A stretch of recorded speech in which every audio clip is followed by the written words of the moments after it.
Oh my God, you guys, come in, sit down, and shut the door. Judge Arun has literally told the prosecution, here, you want to bring more charges? Here are more charges. The transcript has come out, and this was whispered about in legal circles, but it looks like Judge Arun has paved the way to for the prosecution to bring charges, criminal charges against KK and Diddy's two defendants. And what's more than that, this has Diddy panicking, because before Diddy was like, do I spend my last money on a pardon or on an appeal? I did a bunch of videos about that. I'll run you through that really quick. But now he is looking at, in order to keep everybody else quiet and not to get them to turn on him and give them more information that might lead to even bigger conviction with new charges, he might just actually have to sit there and stay in jail. Y'all, let's get into this because it looks like the roosters are coming home to nest. Okay, let me set this up for you really quick, and then we are going to get into the transcript and the conundrum that Diddy is in. Okay, so where do we start? All right. Diddy was going to go for an appeal. An appeal takes 2 to 3 years to even come up in front of the court. On top of that, his appeal is going to cost him somewhere between 6 and 10 million because he is using 3 lawyers from the top law firms. It is estimated that Diddy spent around 20 million, maybe even more, on his actual criminal case. There's different lawyers that are going to handle his appeal, but they are the best lawyers in the world. Judge Arun, by giving him even below the pre-sentencing report, which recommended 5 years, and he gave them even lower than that. And in his ruling, it is pretty much airtight. Now, you can argue and hope magic happens, but his ruling is pretty much airtight. Okay, so where does this leave this? Diddy's funds are getting lower and lower. Of course, Diddy doesn't really have cash flow in besides renting out that jet to whoever will do it. He doesn't really have cash flow coming in. He has 2 mansions, 2 mortgages is estimated, a bunch of kids. He has expenses. It's not enough to have a big house. You have to maintain, you have to do this, you have to do that, right? On top of that, something tells me that Diddy is paying people so that they don't decide to go on stand and do a Jane or a Mia or a Cassie. Again, that's just my feeling. Now, because his liquid assets are being eaten away, he had to pay Cassie 20 million. He had to pay his lawyers. He had to draw equity out of his house. Diddy is in a conundrum. You're only going to serve, after you get your time served, about 2.5, maybe 3 years in prison at the most, okay? So, do you spend the last of your money or a big chunk of your liquid assets for an appeal that might not come up before you are released for jail? So that's when Diddy's like, well, you know what? Let me do a pardon. As I explained in the last video, before, Diddy was arrogant. He was like, well, fine, I'll do a pardon, maybe. But the people that put me in front of Trump, I'm only paying you if my pardon is granted. And the people that lobby for pardons, it's legal and it's a lobby thing. It's like, no, that's not the way it works. We lobby for you, and it's up to the president whether he pardons you. We can't buy you a pardon. And maybe if we could, your little 20 million, they ain't doing nothing, baby. Like, nations are trying to lobby for pardons, right? So they're like, you don't even got enough money to buy a pardon, but buying a pardon is illegal. So, sir, we can't offer you that. So now that the Judge Arun in the transcript actually named Christina Karam and 2 other people, not just as co-defendant, but criminally liable, now Diddy is like, oh my God. So Diddy was like, okay, I'll go get the pardon. And then that's the end of it. If I got to pay 20 million, let me see if these lobbyists can get me in front of Trump. I'll pledge allegiance to the Republican flag. I'll be out there campaigning, hustling. What you want me to mollywop? A Millie Rock around the... What you want me to Millie Rock? You want me to swag surf? What you want to do? Baby, I will perform at every Republican National Convention from now to the end of time. But see, now that the transcript has come out, and Diddy's co-defendants, co-conspirators, this is Judge Arun's words, not mine, are getting nervous. Now Diddy might be like, yo, I can't get a pardon because a pardon is going to make things hard for them.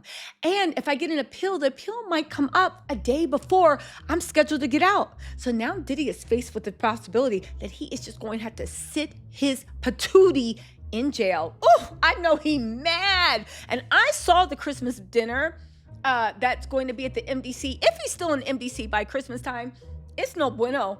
It's as bad as looking at tofurkey sandwiches. If you don't know what tofurkey is, thank you. I had a vegan cousin. I found that out, I think in Thanksgiving of 2022. Yeah, it's no bueno, right?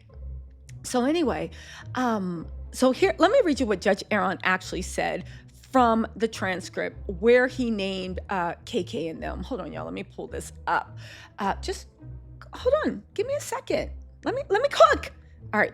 So here is where it actually said. This is Judge Arun. The court finds by a preponderance of the evidence that the offense also involved Diddy and at least 3 criminally other responsible participants. Christina Coram, he names her. I'm gonna put it on the screen if I can remember, but it's in the transcripts. Christina Coram.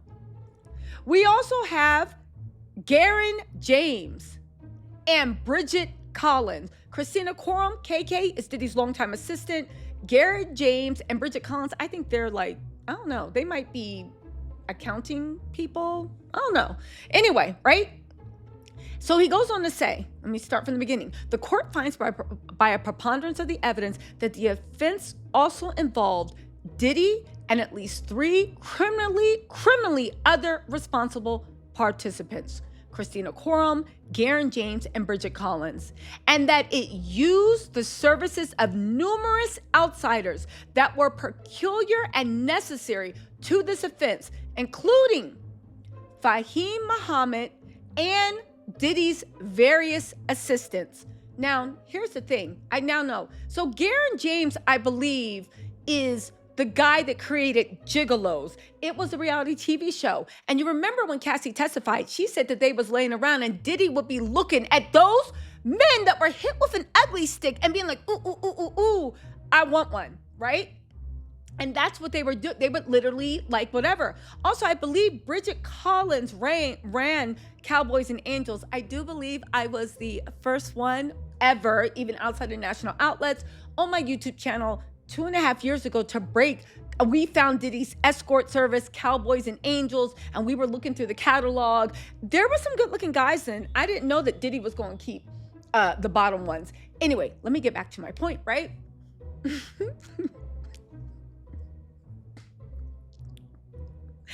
Let me get back to my point.